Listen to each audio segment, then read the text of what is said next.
Hi అండి, welcome back to our channel. ఈరోజు నేను మీకు చూపించబోయే రెసిపీ వచ్చేసి మిరపకాయ బజ్జీ. ఈ మిర్చి బజ్జీ ఇంట్లోనే చాలా క్రిస్పీగా సాఫ్ట్గా రావాలంటే కొన్ని టిప్స్ ఫాలో అవ్వాలి. ఆ టిప్స్ ఏంటో చూసేద్దాం ఈరోజు ఈ వీడియోలో. మిరపకాయలు బజ్జీలు చేయడం కోసం నేను లావుగా ఉండేటటువంటి మిరపకాయలు తీసుకున్నాను. ఇవి అస్సలు మంటుండవండి, చాలా బాగుంటాయి, టేస్ట్ కూడా. ఈ మిరపకాయల్ని వాటర్లో శుభ్రంగా వాష్ చేసుకొని తీసుకోవాలి. వెదర్ కూడా చాలా చల్లగా ఉంది కదండి. ఈ టైంలో కనుక వేడివేడి బజ్జీలు తింటే చల్లే బాగుంటుందండి. ఈ పొడి క్లాత్ తోటి తీసుకొని ఈ మిరపకాయలకు ఉన్న తడంతా పోయేటట్టు శుభ్రంగా తుడుచుకోవాలి.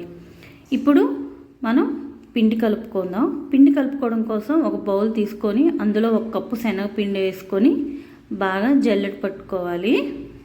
ఇలా శనగపిండి ఉండలు లేకుండా జల్లెడ పట్టుకోవడం వల్ల బజ్జీలు అనేవి చాలా క్రిస్పీగా వస్తాయండి.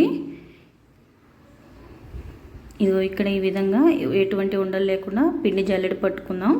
ఇప్పుడు ఇందులోకి రుచి సరిపడినటువంటి స్పూను సాల్టు, అలానే కొద్దిగా బేకింగ్ సోడా, 1 స్పూన్ వాము అలా హ్యాండ్తోని క్రష్ చేసి వేసుకోండి. కొద్దిగా కారం, 1 స్పూన్ వరిపిండి వేసుకొని ఇలా ఉండలు లేకుండా కొద్దిగా వాటర్ యాడ్ చేసుకుంటూ కలుపుకోవాలి. కొంచెం వాటర్ యాడ్ చేసుకొని ఉండలు లేకుండా ఇదిగో నేను చూపించిన విధంగా ఇలా దోసపిండి మాదిరి కలుపుకోవాలండి. ఇప్పుడు ఈ పిండిని పక్కన పెట్టుకొని స్టఫింగ్ కోసం ఇప్పుడు 1 స్పూన్ సాల్టు, అలానే కొద్దిగా వాము, అలానే అందులోనే ఒక 2-3 స్పూన్ల శనగపిండి వేసుకొని కొంచెం క్రష్ చేసుకొని తీసుకోవాలండి. మీకు వీలైతే మిక్సీ జార్లో అయినా తిప్పుకోవచ్చు. ఇలా తీసుకున్నటువంటి పిండిలో కొద్దిగా నేనైతే జీరా పొడి వేస్తున్నానండి. మీ దగ్గర ఉన్నట్లయితే ధనియాల పొడి అయినా వేసుకోవచ్చు, మీ ఇష్టం ఏదైనా వాడవచ్చు. ఇలా స్టఫింగ్కి అయితే పిండి రెడీ అయిపోయింది.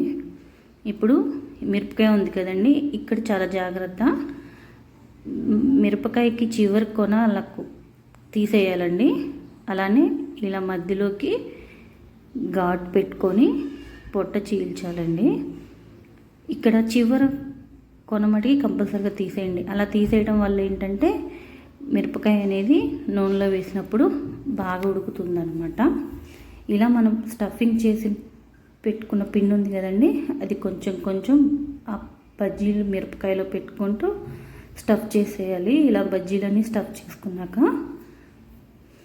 మిరపకాయలన్నీ స్టఫ్ చేసుకున్నాక స్టవ్ మీద డీప్ ఫ్రైకి సరిపడేటువంటి ఆయిల్ పెట్టుకొని, ఇక్కడ గుర్తుంచుకోండి ఆయిల్ అనేది హీట్ అయి ఉండాలా. మనం బజ్జీలు వేసేటప్పుడు ఫ్లేమ్ అనేది మీడియంలో ఉండాలండి. ఇలా కనుక మనం బజ్జీలు వేసుకున్నామంటే మిరపకాయ బజ్జీ లోపల ఉన్నటువంటి మిరపకాయ కూడా బాగా ఉడుకుతుంది. ఇలా 2 వైపులు తిప్పుకుంటూ వేయించుకోండి. అంతేనండి, ఇంట్లో కూడా మనం బయట దొరికేటువంటి బజ్జీలానే చాలా టేస్ట్గా ఉంటాయి. ఒకసారి ఈ చిన్న టిప్స్ ఫాలో అవుతూ ట్రై చేయండి. మీకు కనుక బాగా వస్తే నాకు